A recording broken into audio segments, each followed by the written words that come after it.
set your mind to.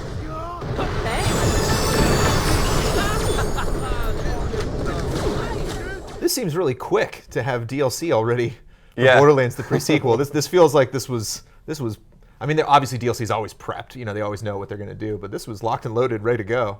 Yeah, but this is a character DLC though, so it's not quite as extensive. It's not like they had like a whole other map or mission or anything to it, which also makes it a little awkward to talk about or to even like play. I played a little bit the other day with Anthony Birch, the writer, and it's just, yeah, it's strange. Like, okay, I've got another character playing in the same thing. But what was interesting that he said is because it's a DLC character and not one of their main characters, actually, like, he said it gave them the freedom to kind of do more weird, wacky things that, like maybe too far out there for even Borderlands, one of the core characters. But yeah, so that's to give some context. This is you're getting to play as Jack, but not as Jack. Right. This is Jack the Doppelganger. A Jack simile. This is a body double for Jack, and which you kind of got a sense that Jack does the body double thing in Borderlands 2. And this is just some guy who apparently is, found this an acceptable way to pay off his student loans. that's sort of the backstory behind this guy. And the other thing that's kind of funny is that they intentionally made him, even though he's trying to, be a body double and trying to impersonate Jack, he's also not always that good at it. So sometimes he doesn't really sound like Jack, and sometimes he doesn't come across as Jack, or like Jack says something and he's like, what? What are we doing? We did it, Loja! We did it. Which seems random, but as a writer and as a performer, like, you have to pay very close attention to. It's like unless you're really dialed into who that character is and what that character sounds like, how can you on command sound unlike them? Like, Right. that's actually it's something that I imagine is much more difficult to pull off than you'd imagine.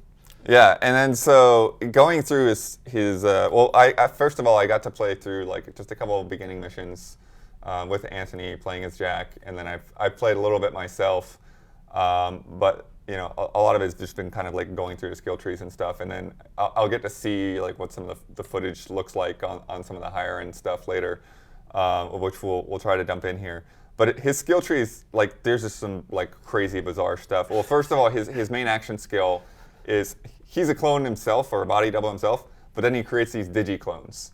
So you always on the field will have like extra Jacks, like, shooting alongside of you with the little wrist lasers. So the skill trees, so one of them is sort of like, they call it like the tank or the shield version. So it focuses on giving your Digijacks kind of more defensive skills and things like that. And the last one in that, there's one where like you can actually direct the Digijacks to toss the same kind of grenade that you have. Mm-hmm. There's one on there that was like really weird. I had to ask him about it. It's just called Inspire. And like, Jack inspires with words of greatness. I'm like, what does that mean? So basically, Jack will say some like quote off of a cat poster is the way he put it, some inspirational quote. It's in our moments of decision that destiny is shaped. And it will either make the party like really inspired and there'll be happy music going on, or they will think it's awkward and it will be really weird. But apparently it has no effect on gameplay whatsoever. It's kind of like Claptrap, where like you don't know it's going to happen, Yeah. but it doesn't really have like an effect. That's yeah, funny. but it's weird it doesn't have any effect. When they It's just a throw goofball grenades, are they thing. pulling from your inventory, or is that just No, like a no, bonus? It's just a bonus. Cool. And then at the end of that one, you actually have a chance for being able to spawn badass Digijacks.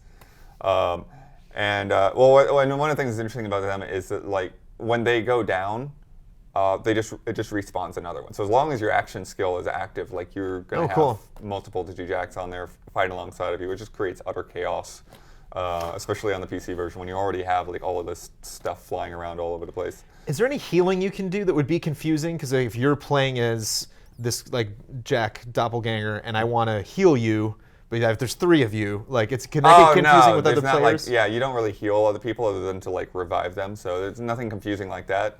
But that kind of leads into the second skill tree. If you go down this path, it's called Greater Good, and it is the quote-unquote teamwork skill tree. And by teamwork, they mean basically Jack is a jerk and he will benefit off of your pain. So he will get like these like stacks that will have him reload faster or do more damage or whatever, based on if the other people in the party are getting hurt, based on whether the Digijacks are going down and getting killed. Which if you have a strong character that has a lot of defense, that's just, I can take a lot of damage and it's not that big of a deal, it might work out. Yeah, so it's funny, and they have like these like weird names like accountability and commitment and things like that. And then later on, like when a Digijack dies, it will like send out explosive damage. But then when even later than that, when one gets spawned, it will like put out an explosive nova. So there's just gonna be like lots of like things exploding all around you. And then the final thing in that one is you can actually like get a second wind off of one of the Digijacks dying. So, cool. So you could like use them for your own means. So it's kind of funny how they like play his character into the actual skills that you get.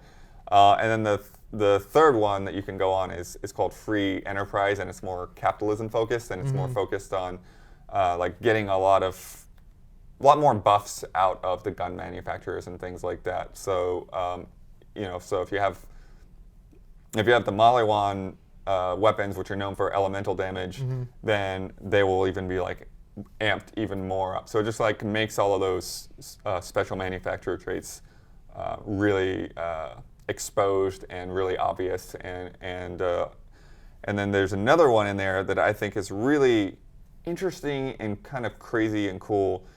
It's when you pick up money, anytime that you pick up money, it adds to the amount of damage that you're doing with your guns. And it will keep stacking up to like 999 until you spend money or you die. So this basically makes you a hoarder. It's just get all the loot I can and I'll do more and more damage. So that's kind of how it works out. It's interesting that like any of the other characters, like he has specific dialogue and interactions with different characters. Like when you arrive at the space station, like Jack's like, instead of just saying, he's like, oh, those mercenaries arrived. He's like, oh, my body double's finally here. Hey, you the vault hunters I hired? Hey, my body double finally arrived. Wow, you sound really attractive. Distractingly so.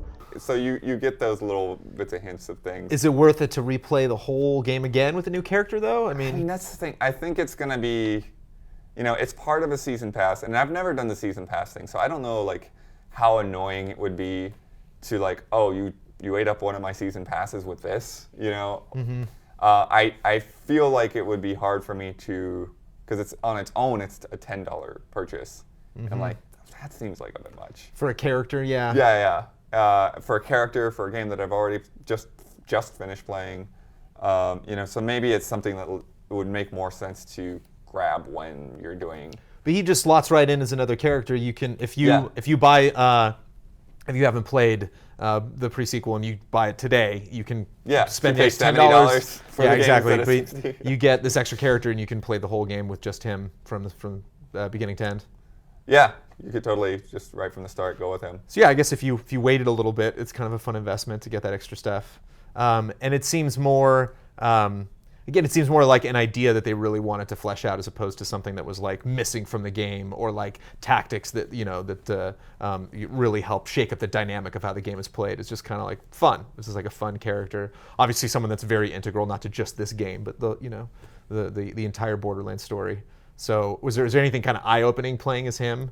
Anything you learned in the story, or anything kind of that helps kind of frame the scene a little more? No, nothing like that. It's just kind of again, it's that kind of cocky attitude But it not entirely being Jack too is kind of it's funny, but it's I don't know. it's a weird thing, but it's interesting. I So guess. amusing, fun, well-written, interesting systems. You probably don't need it. Right.